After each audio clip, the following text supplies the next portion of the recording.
Monday night, Memorial Day, Marie and I went to see Heaven is for Real. And I wasn't sure how I was going to like that movie, but it really is a very good movie that causes one to think about eternity and heaven and about our relationship with God. The little boy in the film is absolutely adorable, but my attention was fixed on his father, who is the pastor of a small church in Imperial, Nebraska. And two things about him captured my attention. First of all, he is human. He struggles with financial worries. He has difficulty with personal relationships. He struggles with his faith, and most of all in the movie, he wrestles with trying to understand what's happened to his son. He's very human. And I'm not sure why I want to say this to you, but folks, that's what preachers are like. We are human beings just like everybody else who have all the struggles and all the weaknesses that you have. Secondly, the film shows some of his preaching style. There are at least two, maybe three occasions where he's in front of the church or with the assembled church and he's preaching. And he speaks to the congregation in a very conversational way about issues that concern them. He speaks without notes. He's very casual in the pulpit. And there are times I wish I was like that. I really wish I was like that sometimes, but I want you to know, my sermons don't come easy to me. I am closely tied to my notes every week. I don't do very much topical or issue-related preaching. And I guess you could say I'm probably more formal and rigid in my preaching style than he is, but I want to tell you this also, that's who I am. And I'm going to continue to be this way. I'm going to continue to do expository preaching for as long as I'm able. And I do that hoping and praying that you are blessed and you are encouraged every week by hearing the Word of God. And I hope then it touches your issues, and I hope it touches the concerns of your life. But this is really, really who I am. And today's lesson from the Gospel of Mark, and we have some folks who haven't been here for a while, visitors maybe who've never been here, and I'm preaching through the Gospel of Mark, trying to deal with every passage, every text, and we're going to continue that today. And the story is the account of Jesus' arrest and his trials right before crucifixion. So if you have a Bible, you might want to open to Mark chapter 14, and we're going to read beginning in verse 53. David, can you get that up there on the screen? All right. Going to read through verse 72. They took Jesus to the high priest, and all the chief priests and elders and teachers of the law came together. Peter followed him at a distance right into the courtyard of the high priest, and there he sat with the guards and warmed himself at the fire. The chief priests and the whole Sanhedrin were looking for evidence against Jesus so they could put him to death, but they didn't find any. Many testified falsely against him, but their statements did not agree. Then some stood up and gave this false testimony against him. We heard him say, I will destroy this temple made with human hands, and in 3 days build another not made with hands. Yet even then their testimony did not agree. Then the high priest stood before them and asked Jesus, Are you not going to answer? What is this testimony that these men are bringing against you? But Jesus remained silent and gave no answer. Again the high priest asked him, Are you the Messiah, the Son of the Blessed One? I am, said Jesus. And you will see the Son of Man sitting at the right hand of the Mighty One and coming on the clouds of heaven. And the high priest tore his clothes. Why do we need any more witnesses, he asked. You have heard the blasphemy. What do you think? And they all condemned him as worthy of death. And then some began to spit at him. They blindfolded him, struck him with their fists, and said, Prophesy, and the guards took him and beat him. While Peter was below in the courtyard, one of the servant girls of the high priest came by. She saw Peter warming himself, and she looked closely at him. You also were with that Nazarene Jesus," she said. But he denied it. "I don't know or understand what you're talking about," he said, and went out into the entryway. When the servant girl saw him there, she said again to those standing around, "This fellow is one of them." Again he denied it. And after a little while, those standing near said to Peter, "Surely you're one of them, for you are a Galilean." And he began to call down curses, and he swore to them, "I don't know the man you're talking about." And immediately the rooster crowed the second time. And then Peter remembered the word Jesus had spoken to him, "Before the rooster crows twice, you will disown me 3 times." And he broke down and he wept. After his arrest in Gethsemane, Jesus is brought before the Sanhedrin for a trial, so to speak. The Sanhedrin was the high court of Judaism, but this is such a farce that it's difficult to believe that it actually happened. I mean, we would have a hard time believing that in one of our courts of law, something like this would take place. It took place at night when it would have been impossible to give proper notification for those who should have been there. Jesus has no opportunity to call any witnesses on his behalf, and the trial begins with no specific charges against him. Can you imagine that? Being arrested, taken to court, and the judge says, "Now, we don't have any charges, but we're going to find some." Can you imagine that? That's exactly what's going on here. No charges against him. In fact, Mark says the council was looking for evidence against Jesus so they could put him to death. He's presumed to be guilty. There's nothing about this trial that resembles in any way justice, fairness, or honesty. These guys might as well have been wearing hooded sheets over their heads. This is a lynch mob that is under serious time constraints. They need to get this execution over as quickly as possible because Passover is coming. In last week's text, we saw how the disciples, the men who should have stood up for Jesus, didn't. And especially you think of Judas, who betrayed him, Peter, James, and John, who fell asleep in the garden, and the unnamed young man who runs away naked into the darkness rather than to be associated with Jesus. We talked about them. Well, I want to suggest that here Jesus is failed by yet another person. He's failed by the high priest. If this man had been a godly person, if he had been concerned with the law, if he had been concerned with righteousness and justice and fair play, he would have immediately stopped the kangaroo court.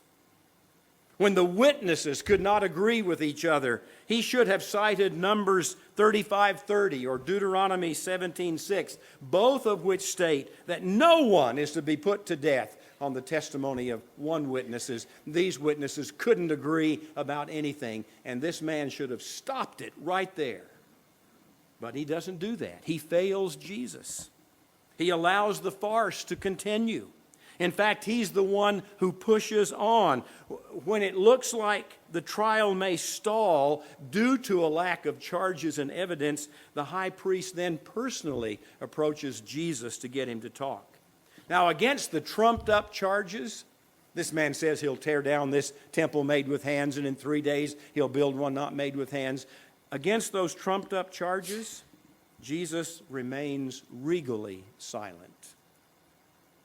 But then the high priest touches on the crucial point.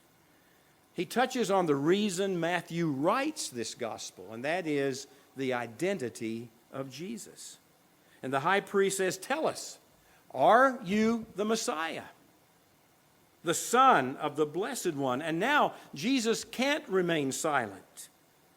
And his response may be one of the most important statements in the whole story. "I am," he said, "and you will see the Son of Man sitting at the right hand of the Mighty One and coming on the clouds of heaven." He responds, first of all, by saying, I am. And that certainly is a positive affirmation to the question, are you the Messiah? And incidentally, this is the first time in the Gospel of Mark that Jesus publicly accepts that he's the Messiah. But I wonder if I am goes beyond just a yes answer to the question. Is it possible that he's taking on the very name that God proclaimed back in Exodus chapter 3 when he said to Moses, this is what you are to say to the Israelites, I am has sent me to you, Exodus 3 verse 14. Is it possible that that's what he's doing? And he's saying, I am. He does that elsewhere in the other Gospels. And I think it's very possible that that's what he's saying here. Yes, it's an affirmative answer. I am the Messiah, but I am. But he goes further than that. He says, you will see the Son of Man sitting at the right hand of the Mighty One and coming on the clouds of heaven. Now that's a reference to a passage in Daniel. And I want to read the whole passage to you. David, I think we have that on the screen. This is Daniel chapter 7, beginning in verse 13. Pay careful attention to this and then connect it to what Jesus says. Daniel says, in my vision at night I looked, and there before me was one like a son of man. It's a term Jesus uses. There was one like a son of man coming with the clouds of heaven. Exactly what Jesus says to the high priest. You will see the Son of Man sitting at the right hand of the Mighty One and coming on the clouds of heaven. And then he goes on. He, the Son of Man, approached the Ancient of Days and was led into his presence. And he was given authority, glory, and sovereign power. All nations and peoples of every language worshipped him. His dominion is an everlasting dominion that will not pass away, and his kingdom is one that will never be destroyed. When Jesus says what he does, he goes back to this passage, and you know what? Those people knew what he was referring to. Those people made the connection. They knew the Scriptures. Remember that to the Jewish mind in Jesus' day, the Messiah was going to be this earthly king like David, who was going to lead Israel to its former glory and greatness. But Jesus takes this to a whole other level. And the Son of Man is not some mysterious figure. He's a real human being, a descendant of David, as was Jesus. But he's seen sitting down at the right hand of God, and he's given divine power to exercise judgment over all the nations, over all creation. And that's the claim that is so disturbing to these religious leaders. That is what constitutes blasphemy in their mind. Because of what he says. What a great statement. Yes, I am the Messiah, and you will see the Son of Man coming in the clouds of heaven. I want you to consider what they must have been thinking. Here is a peasant from Galilee. He was arrested basically without incident. His followers have all deserted him. And now he stands helpless and powerless in their presence. In a little while, they're going to spit on him and hit him and beat him and mock him. And there he stands, absolutely helpless in their presence. This is the Messiah. This is the Son of Man who's going to be seated at God's right hand. And you know what they're thinking? Absolutely ridiculous that this man should make this claim. But Jesus says, I'll be vindicated. Did you notice what he told them? You will see the Son of Man sitting at God's right hand. You will see him coming on the clouds of heaven. And folks, I don't believe that he's talking about the second coming. I believe he's talking about the resurrection and the judgment that was going to come on Israel in AD 70. Judgment that came because they rejected him as the Messiah. And some of those very men judging Jesus at that time were going to see this happen. Now, the last part of our text tells about Peter's great failure. Earlier in the story, he had declared that not even death would cause him to disown Jesus. And now he has an opportunity to prove his courage and to prove his faithfulness. And I know it's impossible for us to do this, but if you were reading this for the first time, without any prior knowledge of the story, and imagine there are people who did that. There are people who read this for the first time. They didn't know the rest of the story. And if you were doing that, you might think, or at least hope, Peter's going to come through now. Yes, he's going to come through. He's going to stand up out there in the courtyard. You might think that, and you might hope that, but he doesn't. And Mark is not simply reporting Peter's failure. He's connecting it to Jesus' trial. Peter's trial in the courtyard is a parody of Jesus' trial. Let me tell you what I'm thinking about here. While the Lord boldly confesses that he is the Messiah before the high council, Peter denies that he knows Jesus before the high priest's servant girl. While Jesus is under fire inside the house, Peter warms himself outside by the fire. As Jesus confesses that he's the Messiah under immense pressure and hostility, Peter folds under the slightest pressure, and he lies to save himself. His threefold denial matches his threefold failure to watch with Jesus in Gethsemane. And Mark is just tying those two things together.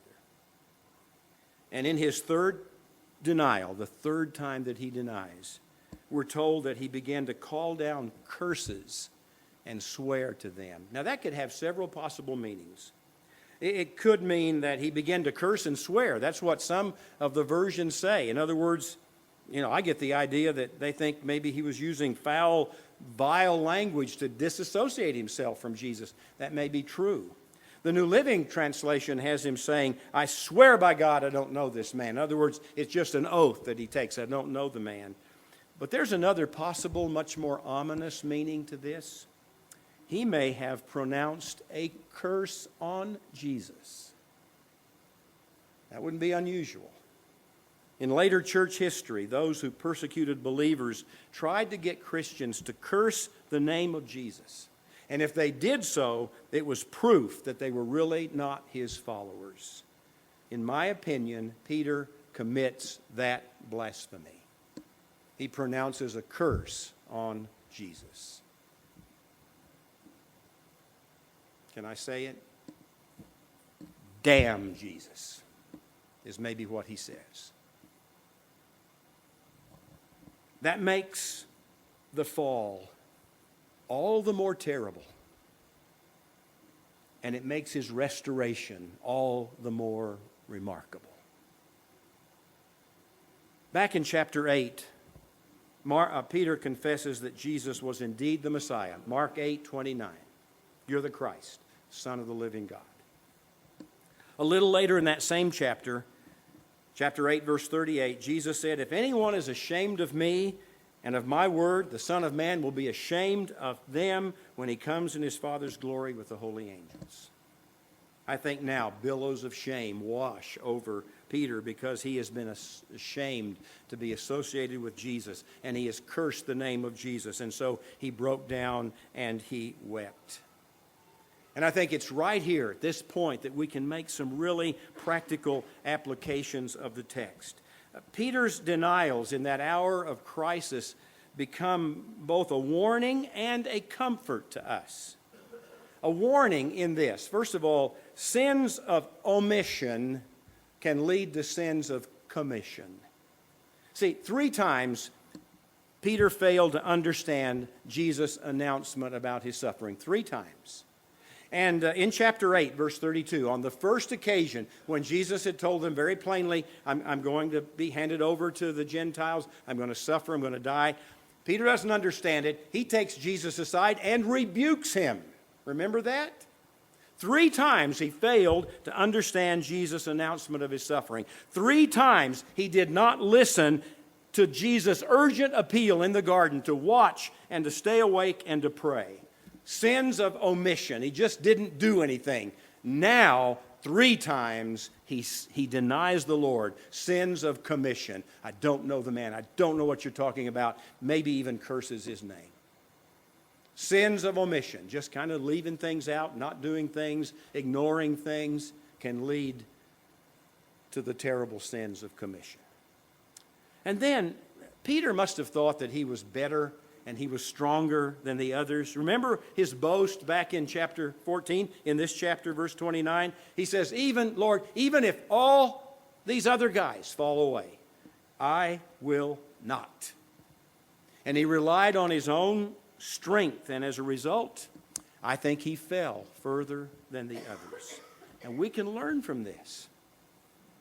We never know when our faith is going to be tested. Fiery ordeals may slip up on us as we warm ourselves by comfortable fires.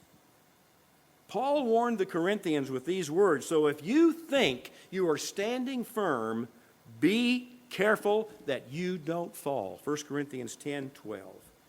And I just suggest, folks, that all of us need to watch and pray in order to avoid the pride and the arrogance that says, I'd never do what Peter did. Not me. I'd never do it. If I was there, I would have stood up. I would have said, yes, I'm one of his disciples. We've got to really be careful lest we fall into that arrogance and that pride. You may be more vulnerable at that moment than at any other time in your life. When you, with pride, say, I wouldn't do that. I wouldn't give in. That may be the most vulnerable moment of your life. So be careful. And be prayerful that you don't fall into that error. And also, I realize that as Christians living in the United States, we don't face the fierce persecution those early Christians did, or that many of our brothers and sisters are facing right now in the world. We're not forced to choose between Christ or imprisonment or execution. So our denials take on more subtle forms, like just timid silence when we should be boldly speaking out. Or maybe just trying to blend in with the crowd because don't want to be made fun of, don't want to be ridiculed, or we don't want to rock the boat. So we just kind of blend in and do what everybody else does. Folks, our faith in Christ should cause us to stand out from the world. I want to tell you a story to that effect. When I was growing up in northern New Mexico, we didn't get much TV, and the only sports that I really got to watch growing up was baseball, and I love baseball. And I became and am still an ardent Yankee fan. No boos from the audience. I am an ardent Yankee fan. And one of my favorite players was and still is Mickey Mantle, one of the greatest ball players who ever lived in my estimation. But I was deeply disappointed later on to realize that he had seriously abused alcohol. He lived a wild, riotous life while he was playing for the Yankees. And that disappointed me, but he's still a great ball player, still one of my favorites. When he was on the verge of death, at the ripe old age of 64, a lot of his friends gathered around his deathbed to say their farewells, and one former teammate who came often was Bobby Richardson. Bobby played second base for the Yankees from 1955 to 1966, and he was a Christian. And he never joined in the wild partying of Mantle and Whitey Ford and some of the others. Mantle often made fun of him, called him the milk drinker. You know, they're down in all of their alcohol, and Richardson is the milk drinker, and they made fun of him. But as Mickey's life ebbed away, the person he most wanted to talk to was Bobby Richardson. See, the testimony of his life, amid the jeers and the ridicule, made a tremendous impact. And I'm saying so can our lives. If we stand up against the world, if there's a difference in the way we live, if we can, in the midst of ridicule and people making fun of us and doing all sorts of things, if we can stand for Christ, you can't believe the impact that that has on some people. And that's the life that we're called to live. One final thought we can all take comfort from the account of Peter's denial. He was the leader of that little band of disciples. Wouldn't you agree? He's the most prominent of the apostles, always listed first in any list of apostles. It's always Peter who's there at the first. But he was still a sinner in need of God's grace. He thought he would die for Jesus, but he needed Jesus to die for him. And even though he fell so far, he was given another chance. And I think I said this last week, but later, after the resurrection, an angel of the Lord told the women who had come to the tomb, "Go tell his disciples and Peter." Did you get that? Go tell his disciples and Peter, the one who has fallen, the one who has cursed my name. You go tell him that Jesus is going ahead of you to Galilee, and there you will see him. And when you read the last chapter of the Gospel of John, you see that beautiful restoration as he is forgiven and he's brought back into the good graces of the Lord, and he is given a commission to go and to feed the sheep and the lambs of God. There's great hope in that. If Peter could be restored after denying and maybe even cursing Jesus, there's hope for you and there's hope for me, no matter what you've done, how far you've fallen. There's hope. If you'll just come back to him. If that's your desire and you want to serve him, he's willing. It doesn't matter what you've done or how far you may have fallen. He welcomes us back. Thank goodness for the grace and the mercy and the love of God expressed to us in Jesus Christ. We're going to sing an old song now. Must Jesus bear the cross alone? That's a question for all of us to ask. We're going to let him carry it alone? We're going to be like Peter, all the others run away and hide? Or are we going to carry the cross with him as well?